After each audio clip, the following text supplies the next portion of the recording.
All right, let's dive right in. In this explainer, we're going to unpack the core ideas from the book Secret Empires.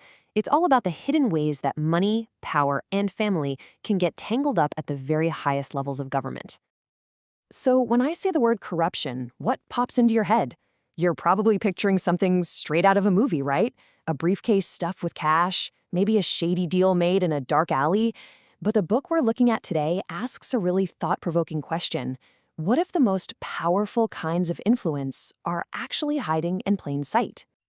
Well, the book has a term for this, corruption by proxy. The concept is actually pretty simple. Instead of giving money straight to a politician, which is, totally illegal, you set up a really sweet business deal for their son or their daughter or close friend. The goal is exactly the same. You're trying to gain influence, but it's all done at arm's length. It creates this kind of buffer, this layer of plausible deniability. And look, this isn't just some theory the author cooked up. The book points out that major international groups already get this. Take the OECD's Anti-Bribery Convention.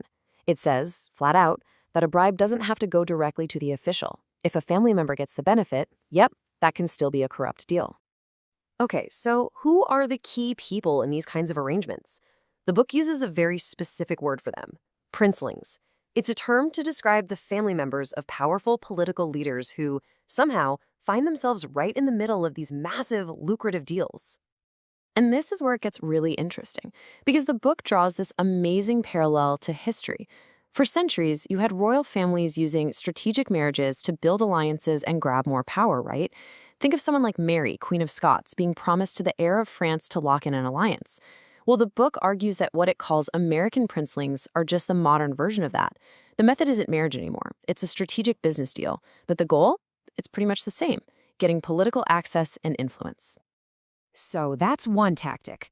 But the book details a second key strategy for cashing in on political power. And this one it calls the smash and grab. So how does this one work? The book breaks it down into 4 stages. First, you get the smash. That's when the government uses really harsh regulations or public attacks to hammer a specific industry. Step 2 is what happens next. The value of companies in that industry just tanks. Then comes step 3, the grab. This is when investors who happen to have close ties to the politicians who did the smashing, well, they swoop in and buy up these assets for pennies on the dollar. And finally, you get the resurrection. The industry often bounces back, but now it's owned by people who are very, very well connected. And check out this quote that the book uses from a former education official. It just nails the whole concept, doesn't it? They regulate it, they drive the price down, they're buying it for pennies on the dollar. It perfectly describes that sequence of government action, creating a huge financial opportunity for just a few. Now, to really bring this idea to life, the book dives deep into a case study of this tactic in action, the for-profit college industry. So, here's how the book lays it out. The Obama administration went after the industry hard with new regulations and some pretty sharp public criticism.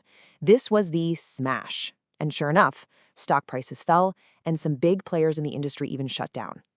Then, in the middle of all that, a private equity firm that was co-founded by Marty Nisbet, a close friend to President Obama, managed to acquire the parent company of the University of Phoenix, one of the biggest names in the industry, at a much, much lower price. When you hear about examples like these, it really makes you wonder, right? Are these just a couple of isolated incidents, or do they point to something bigger, a more systemic problem, where the lines between serving the public and personal profit are getting dangerously blurry? And here's something really crucial that the book emphasizes. It presents this as a bipartisan issue. This isn't about one party. To back that up, it offers case studies that involve figures from both sides of the political aisle. So let's just touch on 2 of the big examples the source highlights. On one side, it looks at a partnership between a firm co-founded by Hunter Biden, who was the vice president's son at the time, and the state-owned Bank of China. That venture ended up investing in a Chinese company working on technology with potential military uses. And then, on the other side, the book digs into the family of Elaine Chao, who's married to Senator Mitch McConnell. It focuses on her family's shipping business, its deep financial connections to the Chinese state, and then puts that next to Senator McConnell's policy positions on China. So what's the bigger picture here? The book argues that this is all wrapped up in globalization. You've got these massive American companies that are now truly multinational, and their loyalties can get, well, complicated. When you have these huge, profitable business deals with foreign, state-owned companies, sometimes national interests can start to take a back seat to the bottom line. You might be wondering, how could anyone justify these kinds of dealings? Well, the book brings in this wild quote from the infamous old political boss, Boss Tweed. His whole defense was basically, hey, this is just how the game is played. The book uses this to suggest that maybe, just maybe, for some people in power, this stuff doesn't even feel like corruption. It's just business as usual. And that really brings us to the fundamental question that this book leaves you with. It's a tough one, and it goes way beyond any single person or political party. When the financial success of a public official's family gets all tangled up with their duty to the country, where exactly do you draw the line?